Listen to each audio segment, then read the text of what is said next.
Friends, स्वागत है आपके अपने परिवार एग्जाम पीक पावर में। मेरा नाम है योगेंद्र। आज की सेशन में हम आपके लेकर आ गए हैं मोस्ट इंपोर्टेंट क्वेश्चन आने की भी आई प्रश्न जो कि आपके एग्जाम में पूछे जाएंगे। तो इस सेशन को आप लोग जरूर से जरूर ध्यान में रखिएगा। बहुत ही इंपॉर्टेंट क्वेश्चन है। इस सेशन को कंप्लीट आप लोग बात जरूर जरूर कीजिएगा ताकि आपका जो एग्जाम में आएगा ये क्वेश्चन तो आप लोग एकदम बढ़िया तरीके से एकदम सटीक तरीके से आप लोग लिख सकते हैं। या फिर अगर दिमाग में अगर थोड़ा मोड़ा भी पॉइंट अगर आप लोग कैप्चर कर लेते हैं तो आपको एग्जाम में आप लोग ऑटोमेटिक है कि लिख दीजिएगा 2-4 पेज, समझे ना। तो आप लोग जरूर जरूर इस सेशन को कंप्लीट वॉच कीजिएगा। और अभी तक आप लोग इस सेशन को लाइक नहीं किए तो पहले तो सेशन को लाइक कीजिए, अपने दोस्तों के साथ जरूर से जरूर शेयर कीजिए और चैनल को सब्सक्राइब करके बेल आइकन को ऑल पर प्रेस कर दीजिए ताकि आने वाले जितने भी सारी सेशन हो तब सबसे पहले आप तक पहुंचे। और मैं बता दूं आपको सेमेस्टर 1 से लेकर सेमेस्टर 8 तक यहाँ पे कंप्लीट तैयारी करवाया जाएगा। तो जरूर जरूर इस चैनल को सब्सक्राइब करके बेल आइकन को ऑल पर प्रेस कर लें और लास्ट में हमें आप कमेंट के माध्यम से जरूर से जरूर अपना फीडबैक भी जरूर दीजिएगा ताकि हमको भी पता चले जो क्वेश्चन हम करवा रहे हैं वो आप लोग को समझ में आ रहा है भी या नहीं। समझे? तो क्वेश्चन को आप लोग सेशन के अंत में कमेंट करके हमें जरूर बताइएगा और सेशन को तो लाइक करना बिल्कुल भी मत भूलिएगा। और मैं बता दूं इसी पेपर का इससे पहले बहुत सारे सेशन में करवा चुका हूं 4-5 सेशन और उन सारे सेशन को अभी तक आप लोग नहीं देखे हैं तो इसी वीडियो के डिस्क्रिप्शन बॉक्स में आपको प्लेलिस्ट का लिंक मिल जाएगा। वहां से जाकर आप लोग सीक्वेंस वाइज सारे के सारे सेशन देख सकते हैं।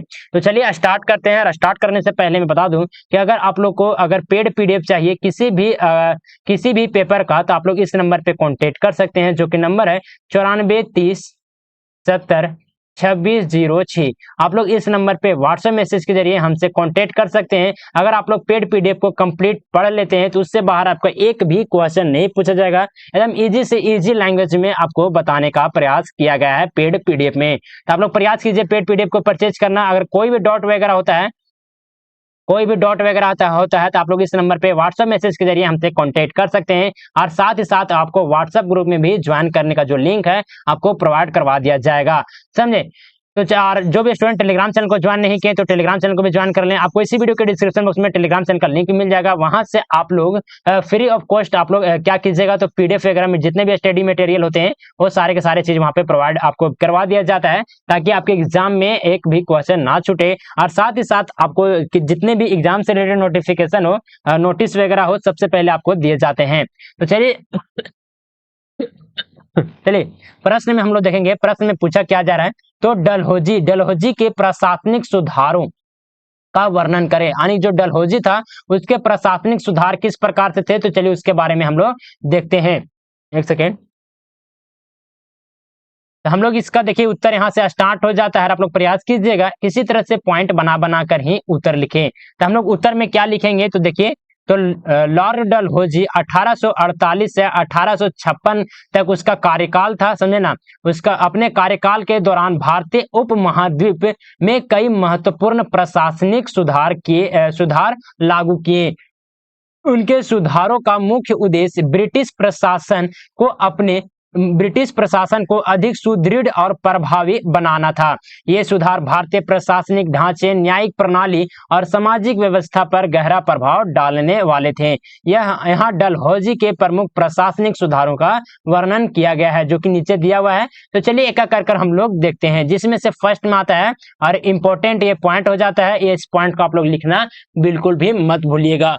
इस पॉइंट में हम लोग देखेंगे हड़प नीति जो कि डलहौजी का बहुत ही प्रमुख नीति था। हड़प नीति, इसका जो परिचय हम लोग देखेंगे। हड़प नीति से भी रिलेटेड जो भी इंपॉर्टेंट क्वेश्चन थे इस क्वेश्चन को भी हम लोग डील कर चुके हैं पिछले ही सेशन में और उस सेशन को अभी तक आप लोग नहीं देखे हैं तो इसी वीडियो के डिस्क्रिप्शन बॉक्स में आपको लिंक मिल जाएगा प्लेलिस्ट का, वहां से जाकर आप लोग देख सकते हैं। हड़प नीति क्या था, कौन इसको लागू करवाया था, किस प्रकार से इसका प्रभाव था, समझे, कारण क्या थे, प्रभाव क्या थे। तो चलिए इसके बारे में कंप्लीट आपको वर्णन मिल जाएगा हड़प नीति में। यहाँ पे हम शॉर्ट में देखते हैं, समझे। तो हड़प नीति, डलहौजी ने इस नीति के तहत के किसी रियासत को तब तक हड़पने का अधिकार दिया जब तक कि उस रियासत के शासक की मृत्यु के बाद कोई प्राकृतिक उत्तराधिकारी नहीं होता। यानी कि कोई भी रियासत जिसका कोई भी अपना प्राकृतिक उत्तराधिकारी नहीं होता था उस रियासत को यानी कि उस साम्राज्य को अपने में मिला लिया जाता था, यानी कि उसको हड़प लिया जाता था इस नीति के तहत जब उस शासक का मृत्यु हो जाने के बाद, समझे। चलिए आगे देखेंगे अब इसका प्रभाव किस प्रकार से था हड़प नीति का। तो राज्यों का अधिग्रहण कहने का मतलब है इस नीति के अंतर्गत कई भारतीय रियासतों को ब्रिटिश साम्राज्य में शामिल किया गया, जिससे ब्रिटिश साम्राज्य क्या हुआ, विस्तार हुआ। चलिए आगे देखेंगे नेक्स्ट में आता है यह संतोष और विद्रोह। इस नीति के लागू होने से भारतीय शासकों और जनता में यह संतोष उत्पन्न हुआ, जिससे 1857 के विद्रोह को क्या करता है, तो प्रेरित किया गया इस नीति के तहत। चलिए आगे देखेंगे नेक्स्ट पॉइंट आता है सैन्य सुधार, जो कि ये भी इंपॉर्टेंट ये पॉइंट हो जाता है सैन्य सुधार। इसमें हम लोग देखेंगे पुनर्गठन, सैन्य में सुधार। डलहौजी ने भारतीय सेना के संगठन में क्या किया, तो सुधार किया। उन्होंने ब्रिटिश और भारतीय सैनिकों के बीच में अनुपात को सम्मिलित किया और भारतीय सैनिकों की भर्ती में क्या किया, तो सुधार किया। चलिए आगे देखते हैं नेक्स्ट पॉइंट में आता है सैन्य भर्ती नीति। सैन्य भर्ती नीति किस प्रकार से था, तो भारतीय सैनिकों की भर्ती में पेशेवरता और प्रशिक्षण पर ध्यान दिया गया, जिससे सेना की कार्य क्षमता में सुधार हो सके, यानी कि उनको अच्छे तरीके से ट्रेनिंग दिया जाने लगा, प्रशिक्षण दिया जाने लगा, ताकि उसका जो कार्य क्षमता है उसमें सुधार हो सके। अब चलिए देखते हैं इसका प्रभाव, यानी कि इससे क्या प्रभाव मिला सैन्य सुधार से। तो सैन्य प्रभावशालीता, सैन्य की पुनर्गठित संरचना और बेहतर प्रशिक्षण यानी कि बेहतर ट्रेनिंग से ब्रिटिश साम्राज्य की सैन्य शक्ति क्या होगी, तो वृद्धि हुई। चलिए आगे देखते हैं नेक्स्ट पॉइंट आता है न्यायिक सुधार। न्यायिक सुधार किस प्रकार से हुआ था, तो पुनर्गठन, न्यायिक प्रणाली में सुधार किया गया। डलहौजी ने न्यायालयों की संख्या क्या की, तो बढ़ाई। उन्होंने अधिक संगठित किया, उन्हें अधिक संगठित किया किसको, तो न्यायालय को, समझे। और नेक्स्ट में आता है समान न्याय, यानी कि न्याय प्रक्रिया में समानता और निष्पक्षता पर क्या किया, तो जोर दिया गया। भारतीयों और अंग्रेजों के लिए समान न्याय की व्यवस्था को क्या किया, तो लागू की। चलिए आगे देखते हैं नेक्स्ट पॉइंट में आता है इसका प्रभाव क्या मिला, तो न्यायिक पारदर्शिता, यानी कि न्याय प्रणाली में सुधार से न्यायिक पारदर्शिता और निष्पक्षता क्या होगी, तो बड़ी, जिससे न्याय व्यवस्था पर जनता का क्या हो गया, तो विश्वास मजबूत हो गया। यानी कि अंग्रेज को भी और भारतीयों को भी अगर कोई भी अपराध करता था उसको समान सजा दिया जाता था, यानी कि निष्पक्षता किया जाता था, समझे ना। यानी कि भारतीयों के साथ पक्षपात यहाँ पे नहीं किया जाता था। तो जो कि इस कारण से न्यायिक पारदर्शिता के कारण से ही जो भारतीय थे उनको क्या हो गया, तो यानी कि इस न्यायिक पारदर्शिता पर क्या हो गया, तो विश्वास हो गया, यानी कि विश्वास पर मजबूती हुआ। चलिए आगे देखते हैं नेक्स्ट पॉइंट में आता है राजस्व सुधार। राजस्व में किस प्रकार से सुधार किया गया, तो चलिए उसको भी हम लोग देखते हैं। यानी कि राजस्व प्रणाली में परिवर्तन, राजस्व प्रणाली का पुनरावलोकन। डलहौजी ने राजस्व संग्रहण प्रणाली की समीक्षा की, यानी कि जांच की और सुधार की दिशा में क्या किया, तो कदम उठाए। चलिए आगे देखते हैं नेक्स्ट पॉइंट में आता है भूमि राजस्व। भूमि के मूल्यांकन और राजस्व वसूल की प्रक्रिया को अधिक पारदर्शी और कुशल बनाया। नेक्स्ट में आता है इसका प्रभाव हमको क्या देखने को मिलता है, तो राजस्व स्थिरता, राजस्व सुधारों से राजस्व संग्रहण में सुधार हुआ और किसानों की स्थिति में बहुत राहत मिली।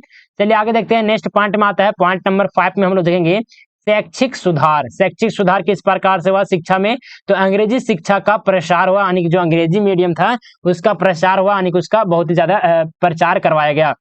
शैक्षिक संस्थानों की स्थापना हुई। डलहौजी के कार्यकाल में अंग्रेजी शिक्षा के प्रसार के लिए कई शैक्षिक संस्थानों की स्थापना की गई, यानी कि जहाँ पे शिक्षा दिए जाते थे अंग्रेजी शिक्षा, समझे, बहुत सारे वैसे संस्थानों की स्थापना की गई डलहौजी के शासनकाल में, आने की कार्यकाल में। चलिए आगे देखते हैं नेक्स्ट में आता है शैक्षिक नीति किस प्रकार से था, तो उन्होंने शिक्षा के माध्यम से भारतीयों को ब्रिटिश प्रशासनिक और सांस्कृतिक मानकों से परिचित कराने की क्या की, तो कोशिश की। चलिए आगे देखते हैं तो इसका प्रभाव क्या देखने को मिलता है, तो शैक्षिक उन्नति, अंग्रेजी शिक्षा के प्रसार और नए शैक्षिक संस्थानों की स्थापना से भारतीय समाज में शिक्षा के स्तर क्या हो गए, तो ऊंचा हुआ और कई नई पीढ़ी क्या हो गए, तो तैयार हुए। चलिए आगे आते हैं, नेक्स्ट पॉइंट में आते हैं। पॉइंट नंबर 6 में हम लोग देखेंगे अर्थव्यवस्था और विकास, किस प्रकार से अर्थव्यवस्था का विकास हुआ, अर्थव्यवस्था का। तो चलिए उसको हम लोग देखेंगे, जिसमें आता है फर्स्ट में आता है सुधार।